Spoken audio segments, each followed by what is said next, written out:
What's up, guys? Mason the Brock Henderson here, and this is The Flash, Season 6, Episode 4, There Will Be Blood. It's not okay. It's not okay. You cannot rip my heart out and smash it on the floor like that, show. You can't do that. You can't show me Joe breaking down and sobbing and...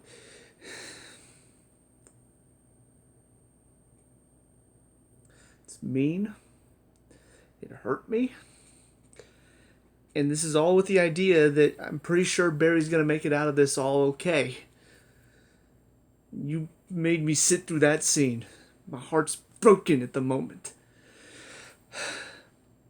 So that's mean. But, I mean, obviously it's a very well acted scene. I'm not like actually hating on it or anything. But with the idea in mind that Barry is going to somehow make it out of all of this okay. Because, again, I'm pretty sure you can't keep making the Flash without the Flash in it. So unless they're just gonna, like, unless Wally's coming back, that would be the only thing I could think of, is Wally's gonna take over as the Flash. But I don't think they're gonna do that. So yeah, but that scene, I mean, it still hurts. It's still very sad, very emotional. I mean, I'm not a father, but my God, I couldn't even imagine if my kid one day, this isn't even Joe's kid. He's still just like, it hurts. It hurts to see somebody that you see as a son just like ready to go basically sacrifice themselves to save everyone. So yeah, it's a very well done scene. Even if I do have some foresight into knowing that Barry's probably going to be okay. Yeah, it's a good way to end the episode. It just hurts. As far as everything else to do with this episode, though, we see the team finally figures out that Ramsey is going down a much darker path than they realized. They finally find out he's the one that has been messing with the dark matter. I don't know if they realized that he had something to do with that the Romero guy's like death and him getting infused with the dark matter to begin with. But he's officially gone full villain now. He's basically terrifying people so that way their blood becomes filled with epinephrine and then he can drain their blood using his newfound powers to basically stave off his infection, or what would you call it? It's a disease, right? HLH is a disease, I think, maybe. I don't remember. So yeah, it's kind of interesting to see him go down this dark path. I'll admit he did go down a lot quicker than I was expecting him to, and maybe he was already pretty much there. You know, we did see early on he had some very dark outlooks on the world after what happened with his mom, so maybe he was not as far away from the edge as I thought he was, and maybe this push wasn't necessarily as... I don't know. I just expected him to have to deal with a few more losses, but it just, in this one episode, they bring him what might be the answer. It doesn't work, and he's just like, alright, well, I guess that's it then. I guess I need to go kill people. And that'll be what saves me. So, yeah, he must have been pretty close to the edge, though, if that's all it took. Was this one option from Barry doesn't work. He's just like, alright, that's it. I'm done. But we also see a bit more from Nash Wells. And he's an interesting character. He seems to have some knowledge of the Monitor. So I don't really know how exactly they're related, if he knows him personally or if he just knows of him and he thinks that there's something he can get from him. Just didn't hear anything else about that Eternium that he was talking about a couple episodes ago, but apparently he needed them to fix this little thing that I guess he's using to maybe track the Monitor, possibly. Don't really know exactly, but he helps them get this stuff. I don't really understand why, to be honest, because when I really think about it, they go and they get this serum that apparently this company created to help treat HLH, or they stole it, I guess, and it has something to do with the Dominators that were there. So they have this stuff and they go and steal it to use it on Ramsey, basically, so they can cure him.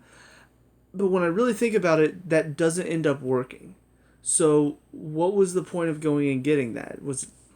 I know they thought it was going to work, but now that it hasn't, I do wonder if that serum is going to come up at any other point throughout the season, because it does seem pretty important that I mean, supposedly it's supposed to be a super powerful, basically super serum.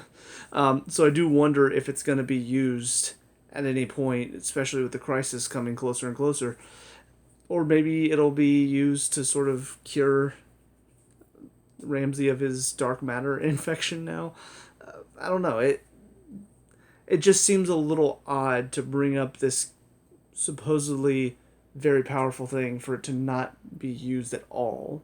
Uh, so I guess we'll see if they do bring it up at any point. But if not, then it was just kind of wasted.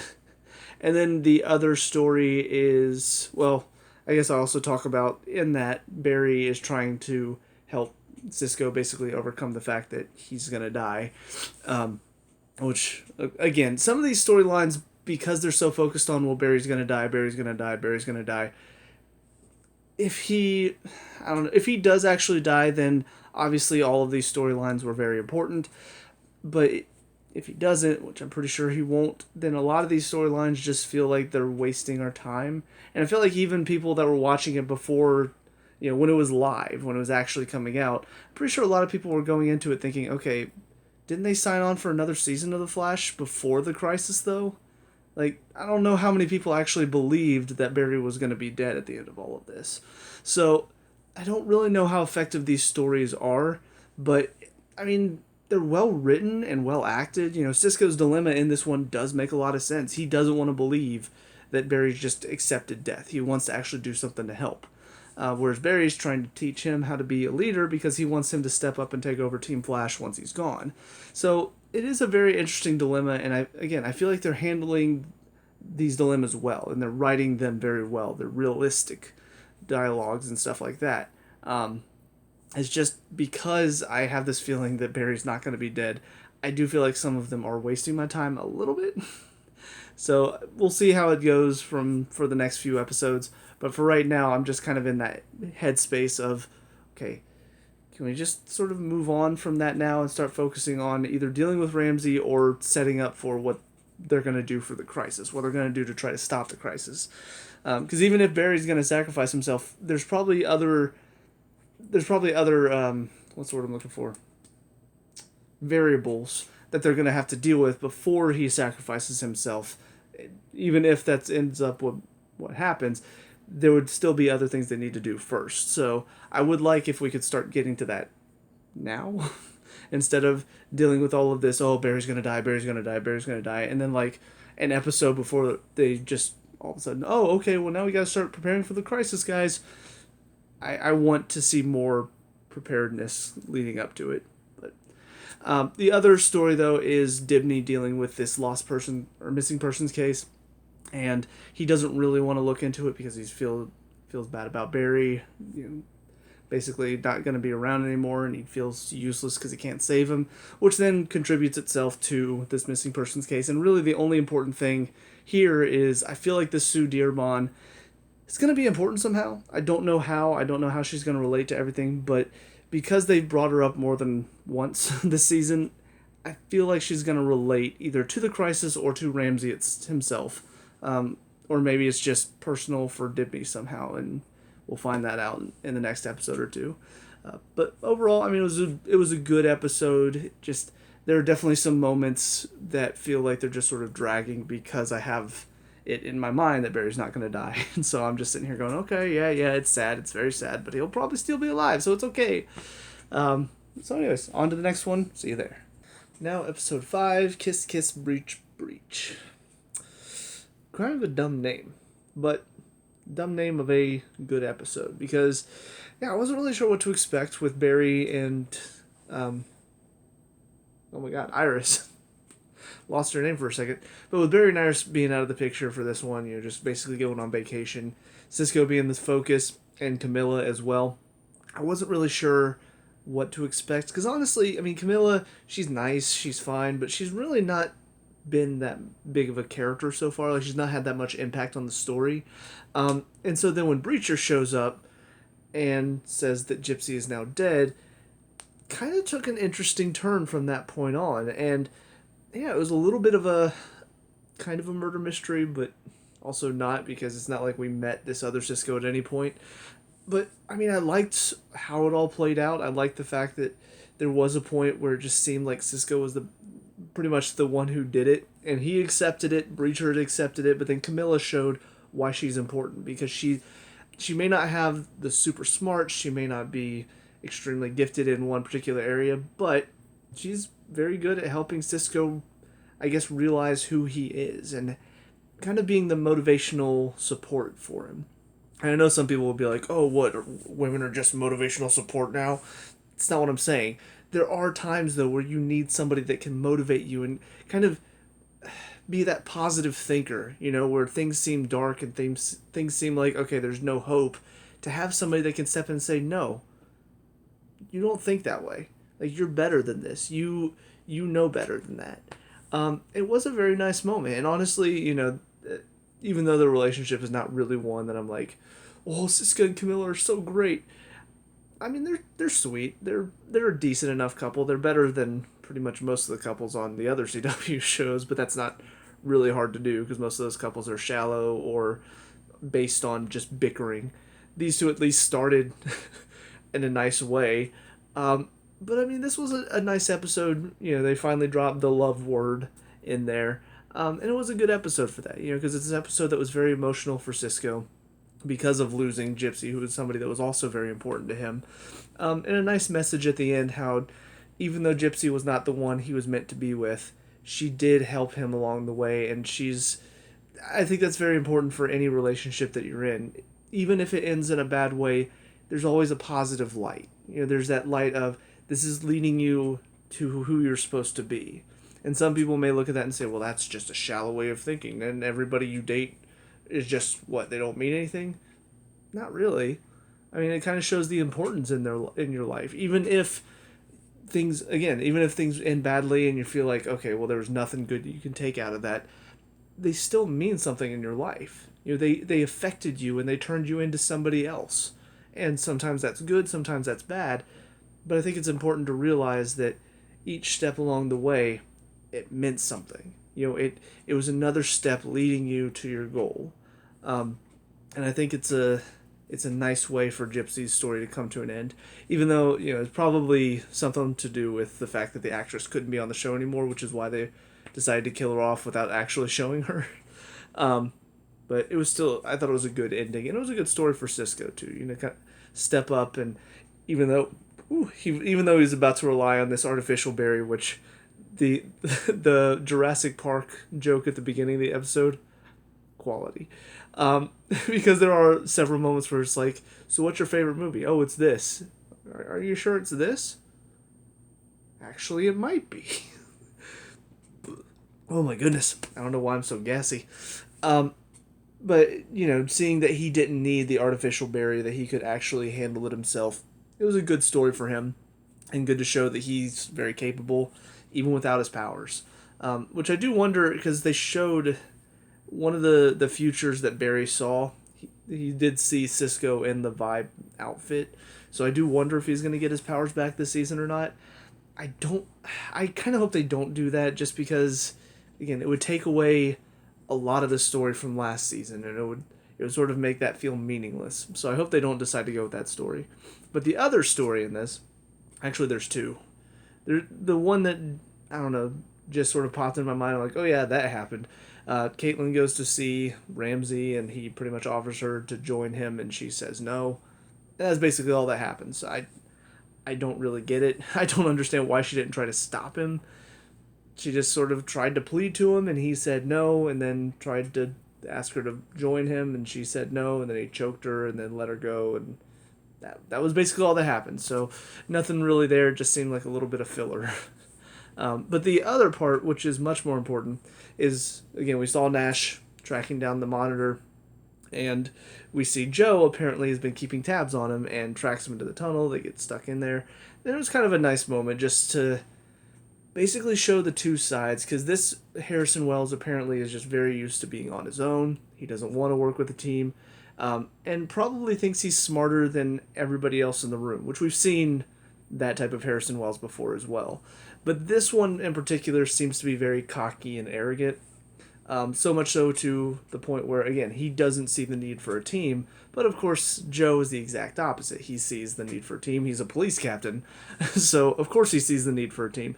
And he just has this blind faith that everything's going to work out, the team's going to help him because he believes in them.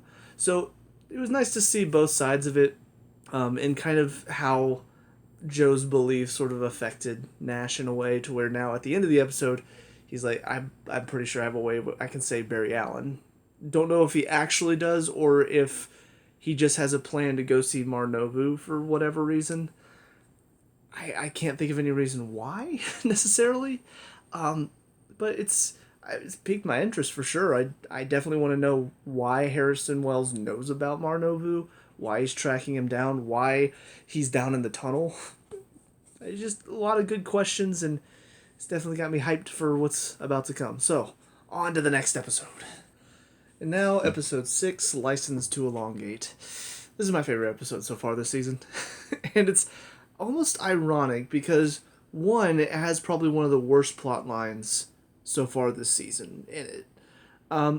But the good stuff just sort of overshadows it. But also the other ironic thing is, based on the title, you would assume it's about Ralph being Elongated Man. But in reality, it's more Ralph Dibny. And I've talked about this before. When he is just Ralph Dibny, he's so entertaining. It's when he's Elongated Man that I kind of find, the CGI on him kind of goofy. And he acts a little goofy as a superhero as well. Like his superhero persona that he puts on is kind of dumb. But this was just a great episode to highlight what makes Ralph Dibny so great.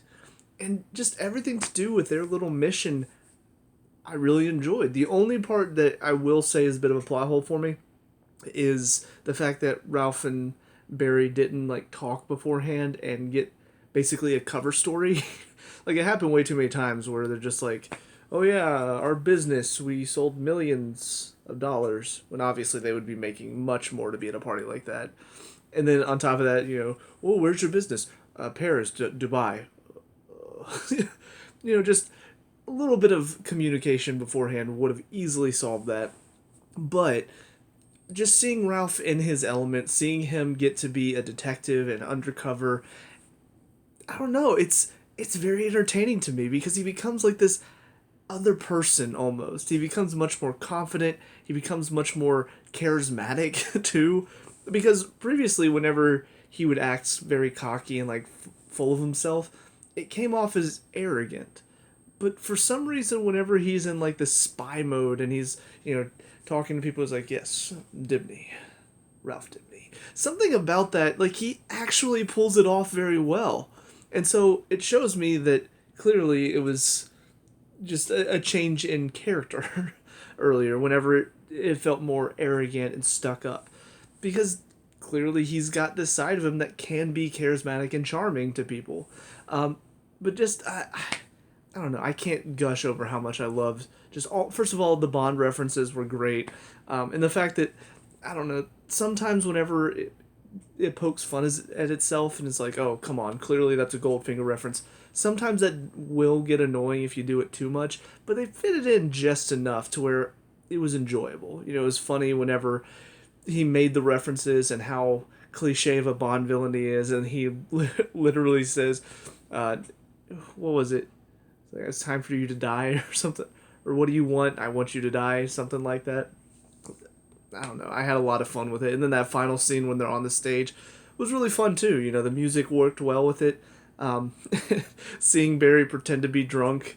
And, ooh, I love Mortal Kombat. That was great.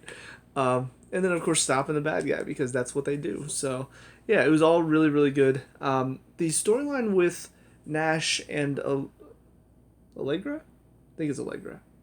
Yes. Again, me and my brain with not remembering names. Sometimes it screws me over. But I'm pretty sure it's Allegra, because I think I made the joke, Allegra Clark, Mother of Dragons, because isn't that the girl that plays Khaleesi from Game of Thrones? I think. I don't remember. But no, Nash and Allegra get to have this moment where he needs her her UV powers to be able to sense where the stuff, the Eternium, is hidden in the wall so he doesn't destroy it. But first of all, just the thought that Novu is just a fraud, and he's just going around, basically trying to scare people. It does really make me wonder what is his game, because again, in Arrow they seem to show that he was maybe kind of underhanded in his tactics, maybe trying to force Oliver to do something he doesn't want to do, which seems to imply that maybe he's not quite the good guy that we're hoping he is, and the last hope for humanity that he seems to proclaim that he is. And now they're seeming to show that no, he's a fraud. He's just going around stirring up all this fear. But we have seen that there is a crisis coming. I mean, not only have we seen Earth 2 get destroyed, but also Barry has foreseen all these futures where everything gets destroyed. So clearly there is something that's coming. It's just a question of, does Mar-Novu have something to do with that? Or, I don't know, is he actually somebody who can do something about it as well? Or is he just proclaiming all this stuff and he can't actually do anything because, like Nash well said, he's a fraud. So that already is an interesting story. And then there's apparently some connection between Nash and Allegra as well. He does give her a nice speech about not being her cousin because that's something she was worried about.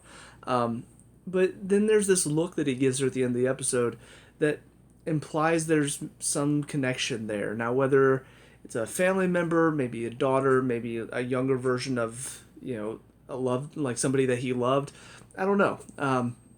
There's a lot of possibilities, obviously, with him being from another Earth. Who knows what Allegra Garcia? I think Garcia is her last name. Who knows what she was like on his Earth, and who knows how he was related to her on his Earth. So I kind of like the mystery that they've given us so far with this Wells. I wish we could have gotten a little bit more of him so far, because it feels like we still don't know that much about him, and we're almost to the crisis. We're 2 episodes from being in the crisis. And it feels like, I assume he'll stick around after the crisis as well, so we'll probably get more time afterward to get to know him. But I feel like I want to know more about him now. So they've at least gotten my interest peaked to the point where I'm curious about him. I want to know more, so that's good. But yeah, let's go ahead and talk about the one thing that did not work and is by far the worst plot line of the season so far. And that's, of course, the whole story with Cecile and... Why do I keep forgetting her name? It's not Cecile, is it? Oh, God. I hate how I always forget her name. It's Cecile, right? Cecile Horton? God. I don't know why. I think it's because, there's so many names, like Celine, Selena, Cecile. I feel like I get them all mixed up. But anyways, she's talking to this Chester guy and basically trying to convince, which, first of all, the whole opening scene where he wakes up from his container and gets out of there and does the little dancing, just so stupid and pointless. And then apparently they're like, oh, we're gonna help, she and Killer Frost are like, we're gonna help you with this girl. And then she's freaking out because she can't figure out what the girl's actually feeling. She's feeling the exact opposite of what she's feeling, which I'm just okay, this has never been a thing before, but sure. And I just don't care. I don't care about this guy getting a date. I don't really care about Cecile's business at the moment. It just... She's a good character. I like her as a character. But we're spending way too much time on her and her powers and her feelings this season. And it just feels like we could be spending it elsewhere. With this big crisis coming up, we could be spending a lot more time trying to plan for that or trying to figure out more about Mar-Novu in that time. So it just feels like these scenes where we're spending so much time with her and she's doubting herself, she's doubting her powers, it just feels kind of pointless. Unless there's some big thing that this is going to lead to, it feels like it's just kind of, it's just here. And I don't like it whenever stories like this sort of interject themselves into the plot when they're not needed. And again, they take up so much time that you kind of are just sort of twiddling your fingers waiting for it to get back to the entertaining stuff, like with Ralph and Barry, or even with Nash and Allegra. So, yeah, I'm just not a big fan of what they're doing with Cecile this season, if that is her name. I really hope I'm right about that, because if not, then I'm... Oh, God. I really don't know why my brain has such difficulty with names, because I've heard her name multiple times. It's not like I haven't heard her name. It's just for some reason I'm getting it mixed up with a bunch of other names, and now I'm unsure. But anyways, the final thing to talk about is that final scene where, one, we get to see Ralph, get basically christened as the new hero for Central City, which again, not a big fan of Elongated Man, more a fan of Ralph Dibny, but it's a nice moment for him, to finally kind of step up and be the hero, because he's had a lot of losses, he's had a few wins here and there, but it's nice to see him get a win here. And then they decide to honor Barry, like not the Flash, but actually Barry Allen, just to remind him that it's not always about the hero. It's not always about being the Flash. Sometimes you got to remember Barry Allen is just as important to so many people. So it was nice to see him get the Medal of Honor. Sorry, I can talk. I promise. It was a nice moment, and it was sweet. It was touching. So, and then of course it ends on a cliffhanger because Ramsey tackles Ralph off the roof of the building. So I don't know what that's leading to. I'm assuming they're not going to take Ralph out, which actually I know they're not going to because they replace the actor at some point. Because I did hear about that story, how the guy that's playing Ralph now apparently had some bad stuff that was said from him, like tweeted from him, some very James Gunn type stuff, so it got him removed from the show. If I remember right, that's kind of the same line of stuff that he was saying that kind of got him removed. So I'm assuming at some point it'll just be a new Ralph Dibny, and he'll just say, "Oh, I've changed my face to look like this now," because they can do that with somebody like Ralph. But all in all, very good episode. Even if it did have the one plot line that was just not as good, the stuff with Ralph and the James Bond, the spy, all of that storyline, it was just so enjoyable that it made this probably my favorite episode so far this season. So I'm really looking forward to seeing what the rest of this season holds, and obviously 2 more episodes till the crisis. I'm excited. So let me know what you guys think down in the comment section below. What were your thoughts on these 3 episodes? Let me know. We can talk about and discuss all that good stuff. Leave a like and subscribe for future Flash reviews, and I'll see you guys in the next one. Peace out.